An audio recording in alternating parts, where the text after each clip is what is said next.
Quran-ı Kərimi kitab şəklində yığmaq. Bu özü-özlükdə ibadət deyil. Ehtiyac da Peyğəmbər vaxtında var, yox idi. Sonra ehtiyac əmələ gəldi.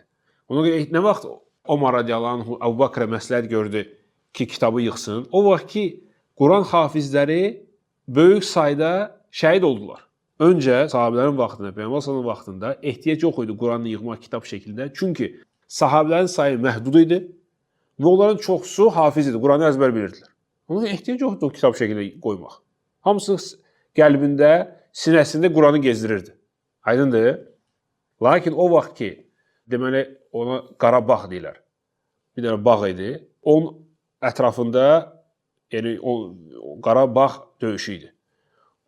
Deməli, Musaylimə Kəzzəb, yalançı peyğəmbər, orada gizlənmişdi və ona qarşı orada onu mühasirəyə saldılar və belə qəddar, çətin bir döyüş oldu.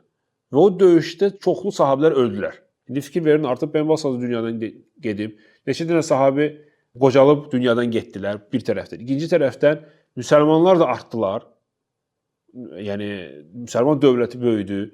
Qeyri-ərəblər, hətta başqa millətlər dinə gəldilər. Sözsüz ki, onlar Quranı əzbər bilmirdilər. Onlara Quran ehtiyac var idi gətirmək və bu artıq hadisə olandan sonra, bu bir çox hafizlər bu Qarabağ deməli, döyüşündə öləndən sonra Omar gəldi, səhv eləmirəmsə 70-ə yaxın böyük sahabi orada öldü. Hafizlər, Quran əzbər bilənlər. Görün Ömər Əbu Bakr nə deyir? Deyir ki, ey Əbu Bakr, bizdən öncə ümmətlərin başına gələni bizim başına gələ bilər. O gəlməyincə bu Quranı yığ bir kitab şəklində. Yəni kimi qəsd edir? Əhli kitabı. Məlumdur ki, onların kitabları təhrif olunub.